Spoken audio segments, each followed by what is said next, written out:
Hey everybody, and welcome to another one of my videos here. Today we're doing more of a meal prep. It's the shepherd's pie loaf that I make. I freeze them into logs like you can see there for future use, because shepherd's pie is normally done in a very large dish. I prefer to do them in smaller ones so it's easier for two people. What you need are some potatoes, onion.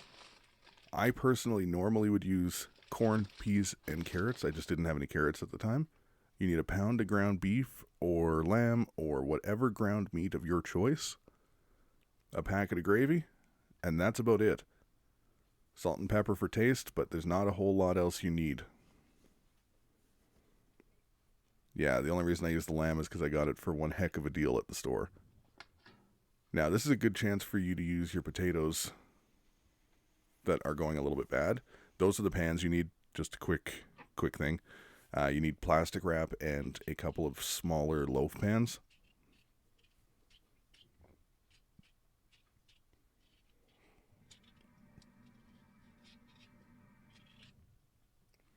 Now, peeling the potatoes, you don't have to if you're using fresh ones. Mine were a little bit older, so you can kind of start to feel the skin's not as good. However, that makes them perfect for mash, and it's a good way to get rid of potatoes that you have that you don't know what to do with. Now, obviously, I'm not going to show you the peeling of a dozen potatoes. I just wanted to show I do use the ones that are a little bit ugly. Just cut out the blemishes. And like I say, this is one way to actually use everything in your house. Same as if they've just barely started to sprout or anything like that. There's no issues with the potato. Just peel them; it'll be fine. Now, if they're full on growing, keep them and plant them, because potatoes are oddly easy to grow. We do them indoor and outdoor, so it can be done. Cut your potatoes into as even of pieces as you can so that they cook consistently. I go for fork tender.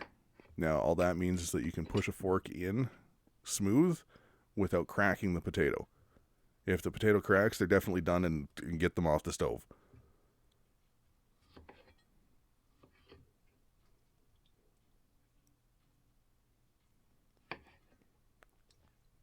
Now, this is kind of an awesome dish just because of the fact that shepherd's pie is so good, but if it is only a group of two people, it is a big dish that you are usually making.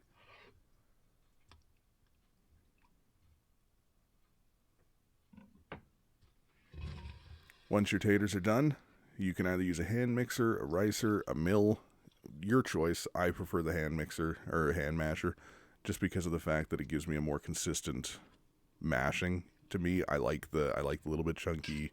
I like to have it a little bit more textured. Now, you want a splash of milk and the half a stick of butter. Here's the thing with the milk. Every potato plays differently.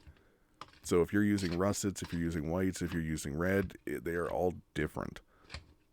So I got really lucky on my first shot here and got the milk dead on. There's a good chance you won't. If your potatoes are too dry, add a little bit at a time. Don't just add a bunch more, because you can always add it and make it a little bit looser, but it's a lot harder to take it away afterwards. I add a little bit of pepper and a little bit of salt. If you want your potatoes garlicky for a garlic mash topped shepherd's pie, go ahead, add some garlic powder. Make sure you season as you go, though, and taste, because otherwise you're going to end up with something that's maybe a little bit too bland for you.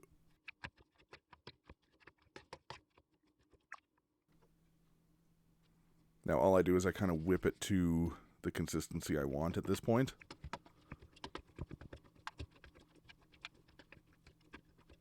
After that, all you want to do is kind of just scrape it off the sides, smooth down the surface, put the lid on, and let it cool down a little bit on the stove while you do your other items.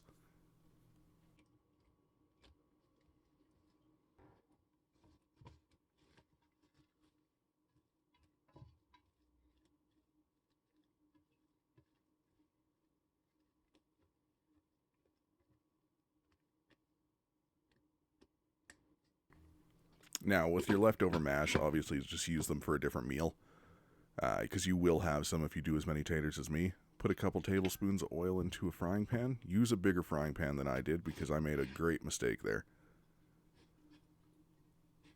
Now, first one of these is how not to cut an onion when you've only got a chunk left. And the second one is the much more preferred method. You'll understand why in a second here. So with this one, you'll see I cut the wedges first. This is exactly what you don't want to do because that can happen. And it's harder to keep control over your onion while you're cutting it. So just for safety reasons, it's much more effective to do it this way. Just cut it the long way down, biggest flat surface to the ground, and you'll always be safe when you're cutting. Now, as you can see here, I got a couple cups of peas and carrots.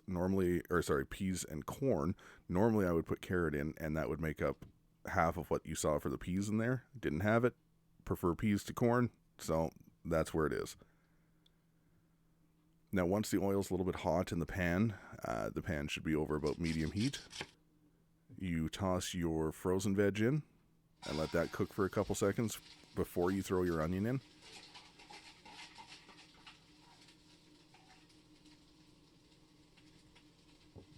Then just toss your onion into the little container there so it's easy to put into your veg mixture on the stove. Now, once this mixture is done, you just want to whip up the gravy packet according to the package instructions so that you have it ready. As you can see, I get a little bit of color on my veg.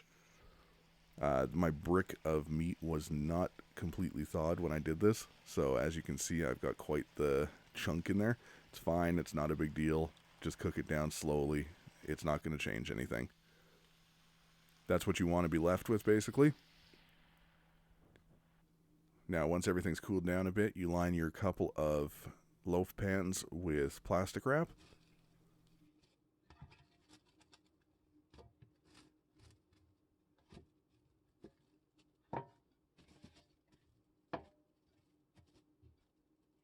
Then you're going to want to add half of the meat mixture to the bottom,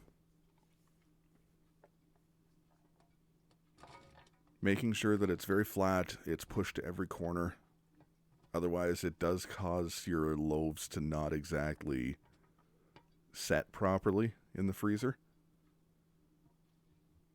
The gravy's kind of the fail-safe for this, because some people don't use gravy. I like to have gravy in mine.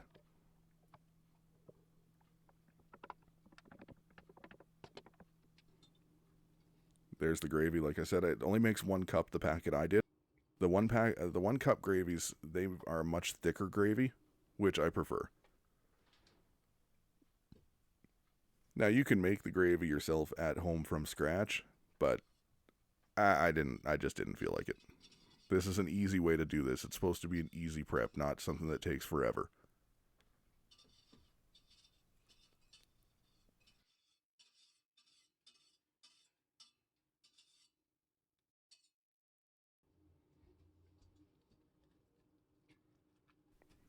Now, once you have all your gravy in there, you just kind of want to mash it into the meat a little bit. Not mixing it, just kind of poking it around, if you will.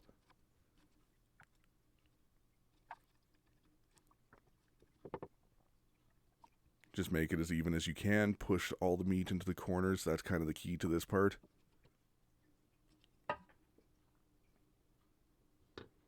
Then for your mash, if it has set up too much in the pot, just whip it up again in the pot, and it'll become malleable enough to do the placement on your pot, on your shepherd's pies.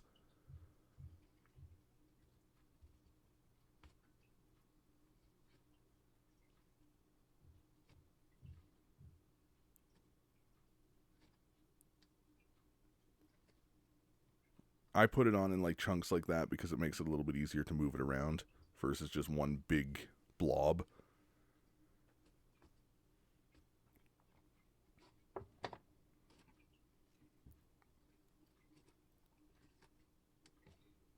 After that, you just want to flatten it out. Again, trying to get it as even as possible and trying to get it to every corner.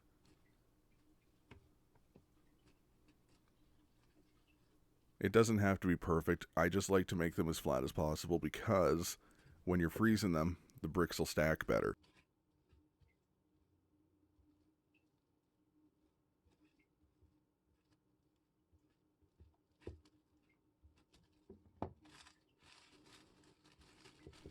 Now, when they're done, you'll have the bricks of these. What you want to do is, if you're planning to have one, you pull it out of the freezer, you take the plastic wrap off before you thaw it, take the brick, put it inside of your loaf pan, cover it up, and let it thaw a bit. But then it's just like any other shepherd's pie. You toss it in the oven, and that's it. You can add cheese or anything like that if you want, but you'll end up with something like this when you're done. And as you can see, this one's not even frozen, but I can handle it. Still though, freeze it in the pans. When it's done, it'll look something like that when you pull it out of the freezer. Just, like I say, unwrap it before you do anything with it. Thank you so much for watching. I hope you enjoyed the video. I hope you have a wonderful day.